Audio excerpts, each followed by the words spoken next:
Hey, everybody, and welcome to another episode of Decent Exposure. I'm your host, Paul Howard. We're sitting here on the banks of the Cumberland River in Nashville, Tennessee. And today, my guest is going to be Skylar Gregg, Americana songwriter. Skylar, how's your weekend been? It's been great. Yeah, It's good. been a Right good on. weekend. Good, right on. So you grew up in Nashville, is that right? Yeah, I did. I was born in Donaldson, Nice, okay. and then I was a kid in Nashville, and then my parents moved out to Lebanon, which is like 30 minutes east of here. Nice, But right on. So I was hoping you could kind of talk about your musical upbringing and how you got started writing and playing music. Totally. All of my uncles and my dad moved here in the 70s to be songwriters and musicians. They all worked at Opryland, which is, a sore spot for Nashvillians. They all worked at Opryland, and then they were songwriters and singers and played on Broadway and had some commercial music success even. And then my mom actually went to Belmont and was a piano major. So both my parents are musicians, and it was kind of just, you grow up around it so much and you just kind of end up doing it, I guess. Absolutely, that makes sense. Yeah. Cool.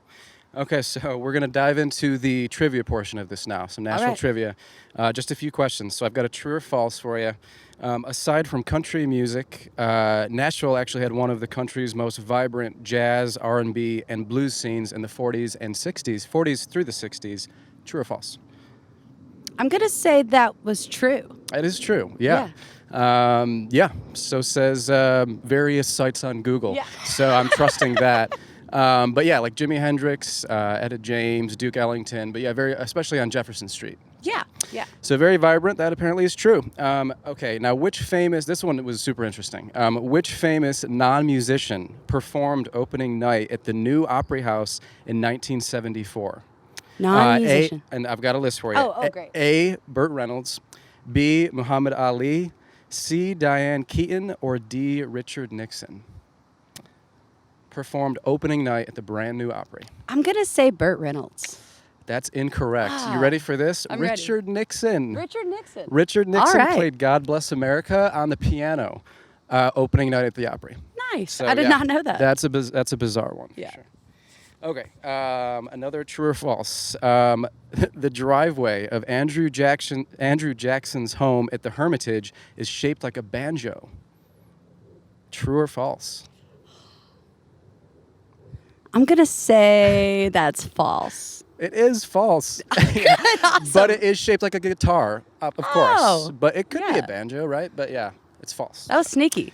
All right, so there's a little bit of bizarro trivia. Okay, so back to the music. So your new album, Roses, that is set to drop in the middle of August. Is that right? It is August the 14th. Awesome, right on. What are or were some of the influences and inspirations behind this album?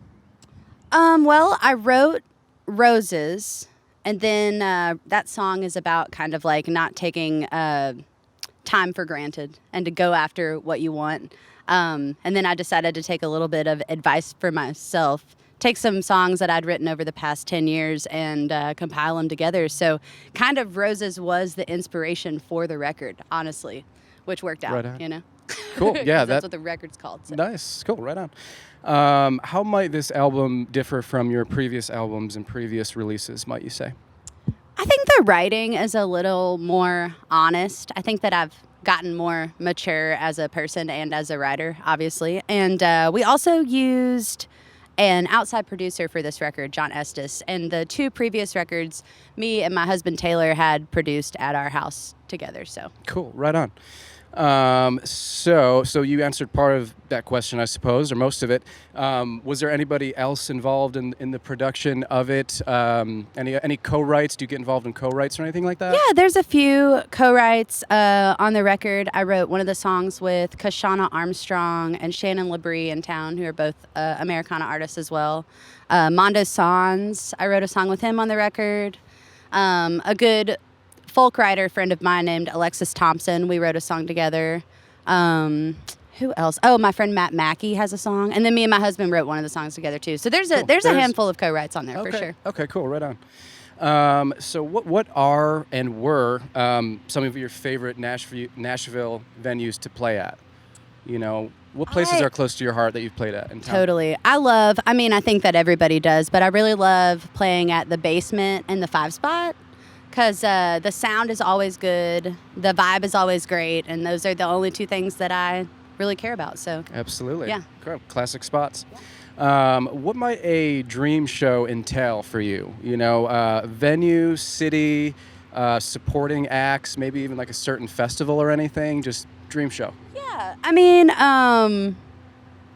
you know, in like a fantasy land, I would love to play Austin City Limits. And I'm a big Sturgill Simpson fan, so I would, to be on a bill with him would be like, you know, put me over the moon. But yeah, for sure. Of course. we'll see.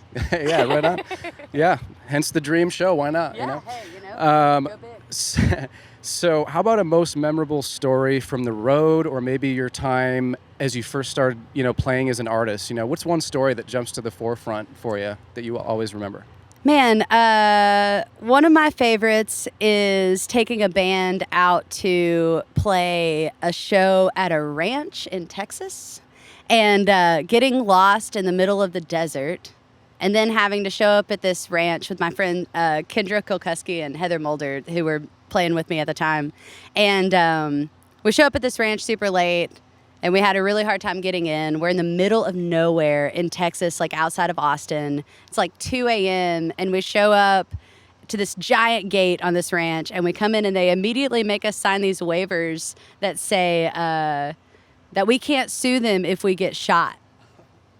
That's pretty gnarly. So Yeah. everybody looks at me like, where have you brought us, you know? And we just stayed on this ranch. There were these giant buck deer that they were breeding there. I don't know. It was crazy. Sounds It like was crazy. Texas, maybe, Yeah, right? it I was- don't know. yeah, exactly. Yeah, that's wild. Okay, so this is going to be a flashback situation. We're going to go all the way back to 2019. So what are 3 Nashville places that you could be caught at on the regular? You know, like coffee shops, restaurants, bars, just your top 3 that you love and miss? Of course, like anybody who especially lives on this side of town, we pretty much tithe to Mitchell Deli, you know. 10% of our income, I'm pretty Love it. sure, goes to them. And then we go to Babbo a lot because it's around the corner from our house and we can walk there. Love it. I have a history of falling down, you know, going to and from Babbo, which is great. And then where else? We go to Pearl Diver a lot. Oh, I love nice. that bar. I think that it's cool that it's locally owned. All the owners and the bartenders there are super cool and super nice, so we really like to hang out there. Yeah, all solid spots, of course. Yeah. Awesome. Well, that's going to do it for me on my end. Thanks, everybody, for tuning in. Thanks to Skylar for being here today and doing this. I'm going to pass it off to Skylar. She's going to close this out and play some songs. And keep your eyes and ears peeled for her new record, Roses, come August. This episode of Decent Exposure is sponsored by Topo Chico. Cheers.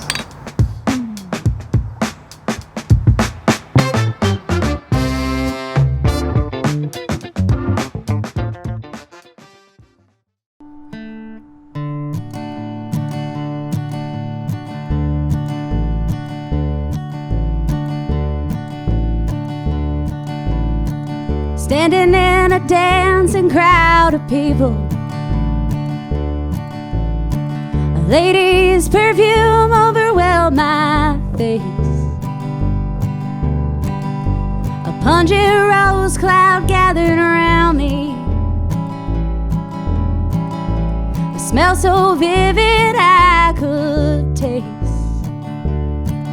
It reminded me of all who went before me,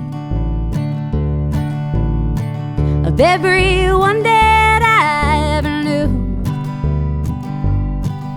It reminded me I ain't got time for nothing, Lord.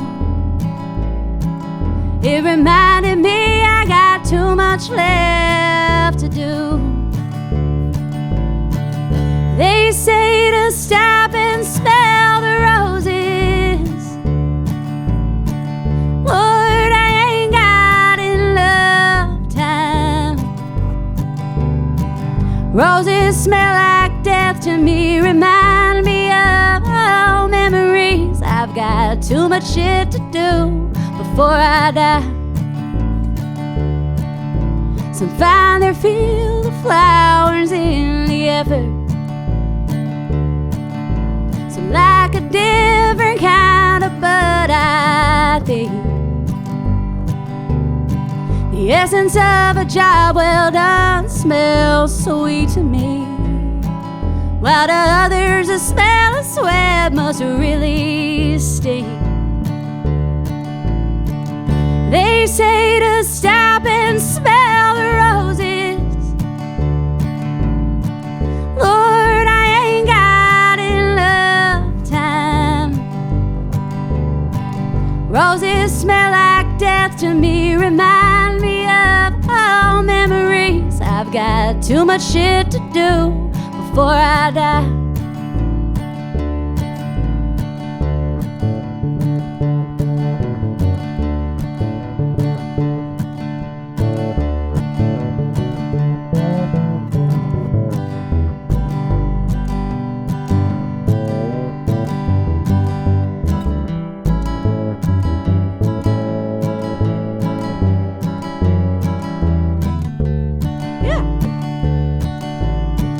They say to stop and smell the roses. Lord, I ain't got enough time. Roses smell like death to me, remind me of all memories. I've got too much shit to do before I die. Roses smell like death to me, remind me of all memories. I've got too much shit to do before I die.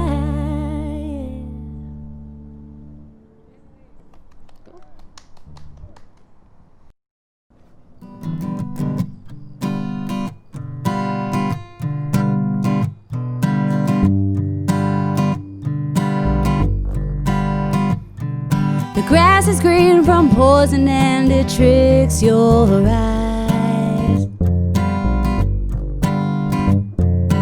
You can catch it glowing in the middle of the night. I let me clean my garbage and it seep into my soul. Afraid of contamination, but there ain't no place to go. Stack it up and pack it in, layers of time riddled with my sin.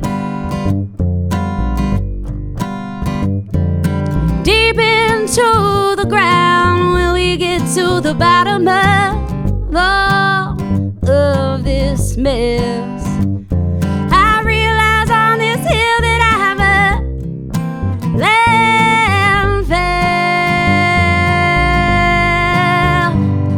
Is there some magic pill to dispose of all this waste? To lighten up the load of all the rottenness decay? There's only one reason that you should go, to a man-made desert on the side of the road. Yeah, stack it up and pack it in, layers of time riddled with my sin. Now deep into the ground, will we get to the bottom of all of this mess? I realize on this hill that I'm a landfill. Ooh, yeah.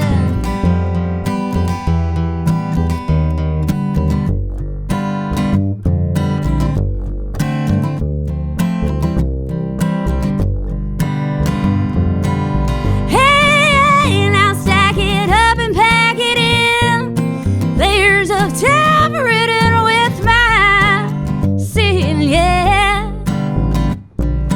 Deep into the ground, will we get to the bottom of all of this mess? I realize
poster people.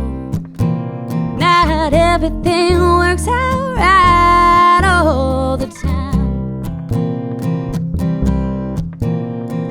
Don't worry, don't worry, don't worry, baby, 'cause everything's gonna be fine. Ooh, yeah.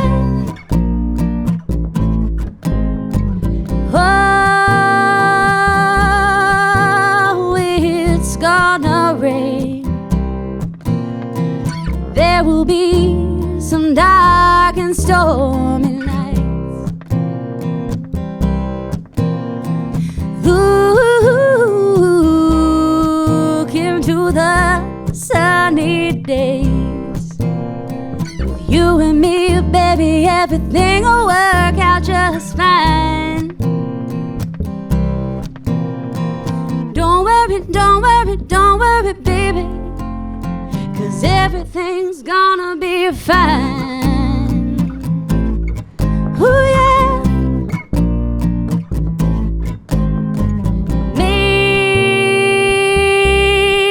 Maybe we get 90 years. We'll be lucky to make it through the night.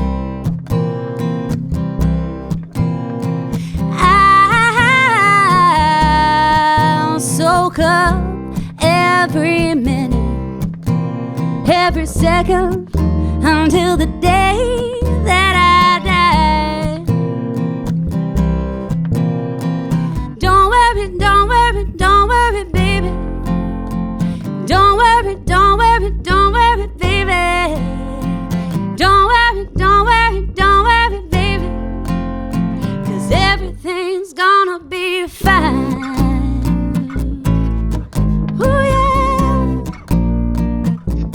It's gonna be fine.